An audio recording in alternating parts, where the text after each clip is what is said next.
ஒரு சராசரி மனிதனுடைய வாழ்க்கை பயணத்தை கடப்பதற்கு வேலையோ தொழிலா என்று பார்த்தால் தொழில்தான் முக்கியம். ஏதோ ஒரு தொழிலை பார்த்து வாழ்க்கையினுடைய இறுதி நிலை கடந்து விடலாம் என்ற எண்ணத்தோடு இருக்கக்கூடிய சராசரி மனிதனுக்கு கல் உடைக்கும் தொழிலோ, இரும்பு உடைக்கும் தொழிலோ, சிமெண்ட் தூக்கும் தொழிலோ ஏதோ ஒரு தொழில் கிடைத்தால் போதும்.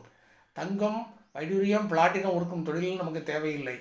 வாழ்க்கையினுடைய ஏதோ ஒரு தொழிலை பார்த்து முன்னுக்கு வர வேண்டும் என்ற அடிப்படையில் காலபுருஷ அமைப்புப்படி தொழில்ஸ்தான கிரகமான சனி 10ஆம் இடத்திலே ஆட்சி பெறுகிறார்.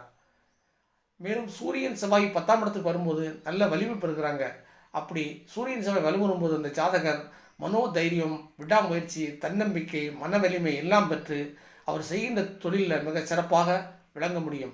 அதன் வாயிலாக நீங்கள் குரு சுக்கிரன் உங்களுடைய லக்னாதிபதி நல்லா இருக்கணும், ஓஹோ என்று எதிர்பார்ப்பதை விட ஏதோ ஒரு தொழிலாக அமைந்து நமக்கு வாழ்க்கையில் முன்னேறுவதற்கு நம்ம ஜாதகமைப்படி தொழில்ஸ்தானம் நன்றாக இருந்தால் போதும். அதை நீங்கள் சரி செய்து விட்டால் வாழ்க்கையில் எல்லா வளமும் பெற்று சிறப்போடு